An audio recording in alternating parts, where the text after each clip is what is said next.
আসসালামু আলাইকুম গাইস, আপনারা সবাই কেমন আছেন? আশা করি সবাই ভালো আছেন। Imran academy for BD YouTube চ্যানেলের ধারাবাহিক কম্পিউটার শিক্ষা কোর্সের ষষ্ঠ পর্বে আপনাদের সবাইকে স্বাগতম জানাচ্ছি। আজকে আমরা শিখব how Microsoft Word draw tab work, অর্থাৎ মাইক্রোসফট ওয়ার্ডের ড্র ট্যাবের কাজ। মাইক্রোসফট ওয়ার্ডের বিভিন্ন ট্যাব রয়েছে, আর তার মধ্যে আমরা আজকে শিখব ড্র ট্যাবের কাজ, অর্থাৎ ড্র ট্যাবের মাধ্যমে আমরা কি কি কাজ করতে পারি, এর সাহায্যে আমরা তা শিখব। এর সাহায্যে আমরা কি কি কাজ সহজে করতে পারি তা আমরা শিখব। তো আর দেরি না করে আমরা মূল ভিডিওতে চলে যাই।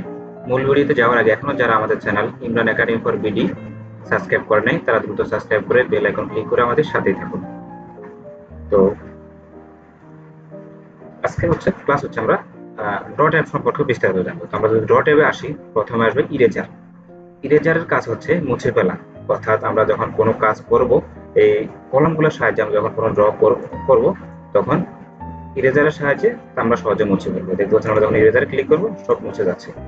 এখন আমরা যদি প্রথমে এখানে আসি, এখানে দেখা যাচ্ছে পেন, অর্থাৎ আমরা এটা হচ্ছে একটা কলম। এই কলমের সাহায্যে আমরা বিভিন্ন ড্রয়ের কাজ করতে পারবো, ড্রয়িং এর কাজ করতে পারবো। আমি প্রথমে বলে রাখি, আমরা যখন কোনো মাইক্রোসফট ওয়ার্ডে কাজ করব, তখন আমাদের এই ড্র ট্যাবের নর্মালি অত প্রয়োজন হয় না।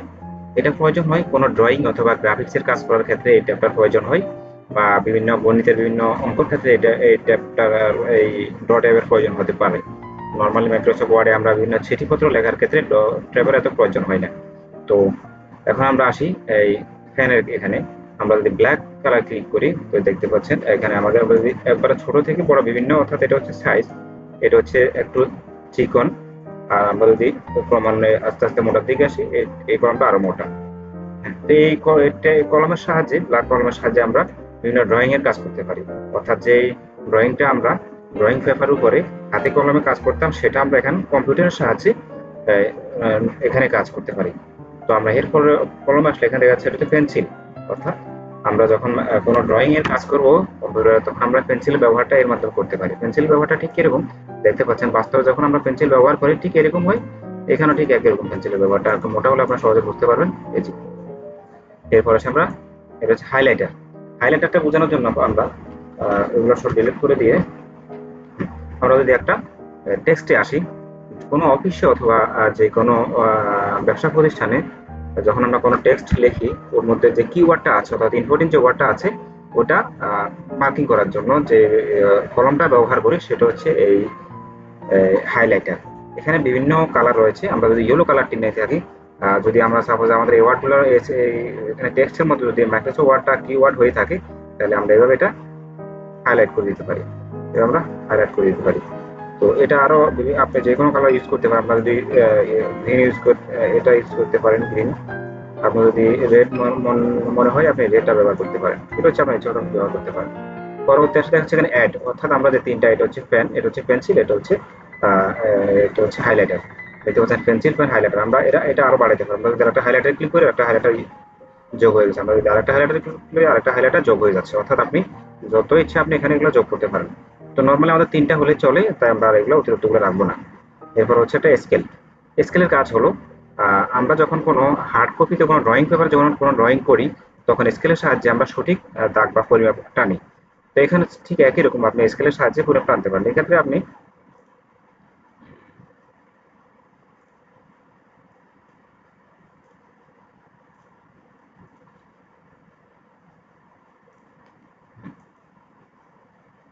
এক্ষেত্রে হচ্ছে দেখতে পাচ্ছেন এটা স্কেলটা ঘুরতেছে। এটা হচ্ছে আপনার মাউসের মাঝখানে যে চাকা আছে, চাকার সাহায্যে আপনি এটাকে ঘোরাতে পারেন। অর্থাৎ দেখুন আমাদের জিরোতে আছে, ওটা স্কেলটা সোজা অবস্থা আছে। আমরা যদি এখানে একটা দাগ টানি, মোটা হয়ে গেছে, আমরা আবার চিকন দাগ টানি, তাহলে ঠিক স্কেলের এখানে রেখে এবার আমরা দাগ টানতে পারি। অর্থাৎ নিখুঁত ও নির্ভুলভাবে ড্রয়িং করার যে ড্রয়িং করার জন্য এই স্কেলটা ব্যবহার করতে পারেন। অর্থাৎ আপনি যখন কোনো দাগ টানবেন, তখন এই স্কেলের সাহায্যে আপনি সহজে দাগ টানতে পারবেন। এখন আমরা এটাকে যদি একটা টেবিল আকারে নিতে চাই, তাহলে এটাকে এইভাবে ঘোরাবেন। যখন 90 ডিগ্রিতে আসবে, তখন বুঝতে পারবো আমার এটা সোজা হয়েছে, সোজা হয়েছে। আমি যখন এখান থেকে টেনে দিই, অর্থাৎ আমরা ইনসার্টের মাধ্যমে বিভিন্ন টেবিলের কাজের মাধ্যমে করতে পারি। যেহেতু আমরা এখানে ড্রয়িং করব, সবই হাতে কলমে এখানে, এই জন্য এর সাহায্যে আমরা কাজটা করতে পারি। তো এটাকে আমরা এখানে এইভাবে আমরা দাগ টেনে দিতে পারি, আমরা এই পাশে দাগ টেনে দিতে পারি, অর্থাৎ আপনি আপনার প্রয়োজন মতো ইচ্ছা মতো দাগ টানতে পারেন। এটাকে যদি আপনি ঘুরিয়ে নেন,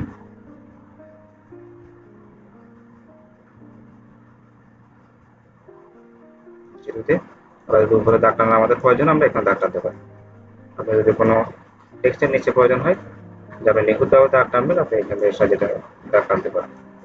এটা হচ্ছে মূলত এই রুলারের কাজ। এটি আমার রিমুভ করার জন্য রুলার ক্লিক করে রিমুভ হয়ে যাবে। এরপর হচ্ছে ফরম্যাট ব্যাকগ্রাউন্ড। ফরম্যাট ব্যাকগ্রাউন্ডের জন্য অর্থাৎ যখন আপনি এটা হচ্ছে আমাদের একটা ব্ল্যাঙ্ক পেজ, এর ব্যাকগ্রাউন্ড আমরা কি যদি এখানে এই সমস্ত এগুলো আমরা ইউজ করতে পারি, এটা হচ্ছে কিরকম অ্যাজ লাইক আমরা ছোটবেলায় বিভিন্ন অঙ্ক খাতা, বাংলা খাতা, ইংলিশ খাতা আমরা ব্যবহার করেছিলাম, ছোট ছোট মিনারাজো ছবি ছিল। এটা ঠিক ওইরকম আপনি এখানে রুলার ছোট ছোট এগুলো সিলেক্ট করতে পারেন, অথবা গ্রিড লাইন ব্যবহার করতে পারেন। এখানে আছে হচ্ছে যে অ্যাপ্লাই টু ফুল পেজ, এটা ফুল পেজ আমরা নিয়ে যেতে পারি। আমরা যদি এখানে এটা সিলেক্ট করি ফুল পেজে নিয়ে যেতে পারি। এর পরবর্তী আসে হচ্ছে ফেস কালার, অর্থাৎ এর ফেসটার ব্যাকগ্রাউন্ডে কি কালার হবে, আমি ব্যাকগ্রাউন্ডে কোন কালারটা রাখতে চাচ্ছি, কারণ আমাদের ড্রয়িং এর ক্ষেত্রে ব্যাকগ্রাউন্ডের কালারটা মোস্ট ইম্পর্টেন্ট। তো আমরা এই কালারটা রাখলাম। দেখতে পাচ্ছেন সুন্দর একটা কালার হয়ে গেছে, রোলার হয়ে গেছে। আর এখন আমরা যদি আসি, আচ্ছা আমরা এটা আবার বাদ দিয়ে দিচ্ছি, নৌকা। হ্যাঁ, এরপর অপশনটা হচ্ছে ইনটু শেপ, অর্থাৎ কোনো এটা হচ্ছে কিরকম ব্যাপারে আমি দেখাচ্ছি সহজে। আমরা এখানে অনেকগুলো টেক্সট আমাদের আছে, টেক্সটের মাঝখানে আমরা কোনো শেপ রাখবো। তাহলে আমি এখানে শেপে ক্লিক করার পরে এখন আমি এখানে একটা ড্রয়িং করে শেপ এঁকে দিব। হ্যাঁ, আমার একটা শেপ কিন্তু হয়ে গেছে। এখন আমি শেপে আমার মন মতো ইচ্ছে মতো আমি এখানে ড্রয়িং করবো।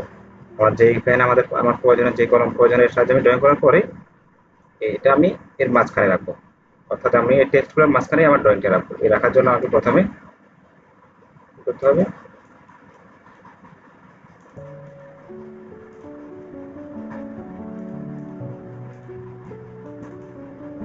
আচ্ছা এখান থেকে এটা রিমুভ করতে হবে। এখন এই যে আমার এটা একটা শেপ হয়ে গেছে। তো এর জন্য আমাকে এখানে ক্লিক করে র‍্যাপ টেক্সট এখানে আসি। আমরা যদি এই যে এই অপশনটাতে ক্লিক করি, এই যে আমাদের ড্রয়িংটা টেক্সটের মাঝখানে চলে আসছে। এটা সবগুলো আমি নেওয়ার জন্য সবগুলোকে আমি একসাথে গ্রুপ করে দিতে পারি। এখানে আসছে না, প্রথমের কাজ হচ্ছে এখানে। আমরা যদি ফর অপশনে আসি, লিঙ্ক টু ম্যাথ, এটা হচ্ছে মূলত গণিতের ক্ষেত্রে, আমরা গণিতের বিভিন্ন সূত্রের ক্ষেত্রে বা হাফ বসানোর ক্ষেত্রে আমরা এই অপশনটা ব্যবহার করতে পারি।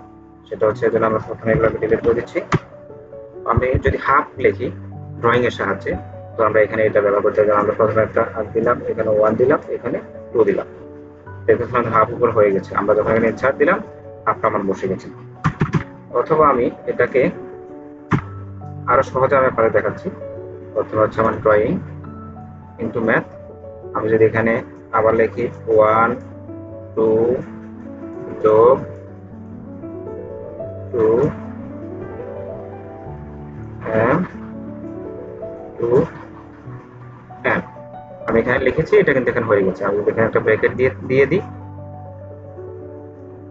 ব্র্যাকেটটা হয়ে গেছে। এখানে আমি যদি একটা টিক দিই, এটা কিন্তু বোঝা যাচ্ছে না, আমি আবার দিচ্ছি।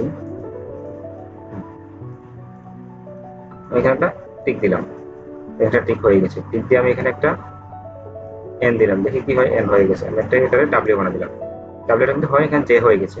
এক্ষেত্রে আমরা এই যে এখানে সিলেক্ট এন্ড কারেক্ট, এখানে আমরা লিখছিলাম ডাব্লিউ, কিন্তু এখানে হয়ে গেছে কি এন আই। তাহলে এই অপশনটা আমরা সিলেক্ট করবো, এই টেক্সটটা সিলেক্ট করার পর দেখতে পাচ্ছেন এখানে আমাদের বিভিন্ন অপশন আছে।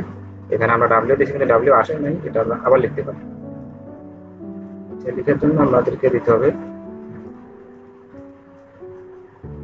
হ্যাঁ এই ডাব্লিউ এখন কিন্তু ডাব্লিউ হয়ে গেছে। ঠিক আছে, আমরা যদি এটাকে ডাব্লিউ লিখতে চাচ্ছি, আমি আবার দেখাচ্ছি। আমি এটাকে ডাব্লিউ লিখতে চেয়েছিলাম কিন্তু ডাব্লিউ হয় নাই, ইউ দেখাচ্ছে। এক্ষেত্রে আমি এটাকে কারেক্ট করবো কিভাবে দেখেন, ইউ ইউ ডাব্লিউ হয় নাই, দুঃখিত এটা হচ্ছে না। আবার দেখাচ্ছি আমি,